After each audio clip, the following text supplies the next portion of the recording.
Hello, I'm going to speak on chapters 13 and 14 and what I learned from those. Chapter 13 was all leadership perspectives. It talked about how leadership was providing general direction from a position of influence. It talked about how you can have leadership emergence, which is somebody coming into a role of leadership where there was someone beforehand, but you have to look out for stereotypes with that.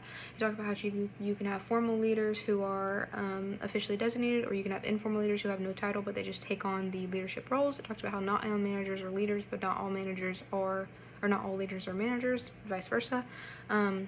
It gave a Venn diagram of the similarities and the differences between managers and leaders and talked about the middle ground between those. It talked about the 4 basic leadership types being directive, also known as production-oriented, 2 transactional, visionary, and then empowering. It talked about early leadership perspectives, which were trait versus behavioral, and then behavioral, you had the Ohio studies and the Michigan studies. Ohio studies talked about the initiating and consideration, and Michigan talked about job-centered and employee-centered and the differences of those.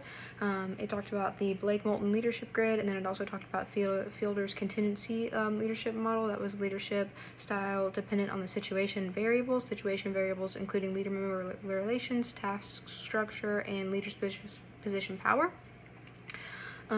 Fielder's contingency leadership model also talked about the least preferred coworker scale, and then it talked about the Hershey and Blanchard situation leadership model, where leaders adapt to different styles. That included telling, selling, participating, and delegating.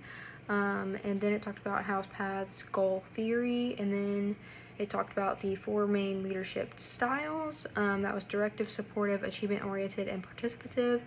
It talked about the leadership or substituted for leadership model, and then it talked about contemporary leadership perspectives, including leader-member exchange theory, which was in-group versus out-group, and transactional versus transformational versus charismatic leaders and those different types. It talked about the power distributed leadership perspectives, including empowering leadership, self-leadership, breaking down to behavior-focused natural rewards, and constant thought patterns. It talked about value-based leadership, including authentic, spiritual, servant, and ethical.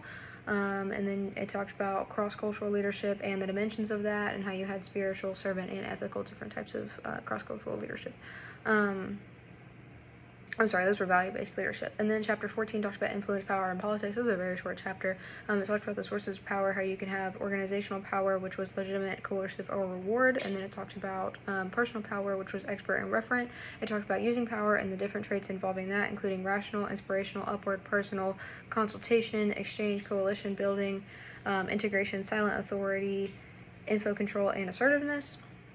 It talked about the consequences of influence tactics, the ones I just went over, including commitment, compliance, and resistance. And then it talked about organizational politics and political skill, including organizational factors. Those are influenced by cost cutting, money, promotions, etc. And then individual factors, and it talked about political visibility. It talked about the different types of organizational politics, including the in the weeds, the rocks, high ground, or getting lost in the woods.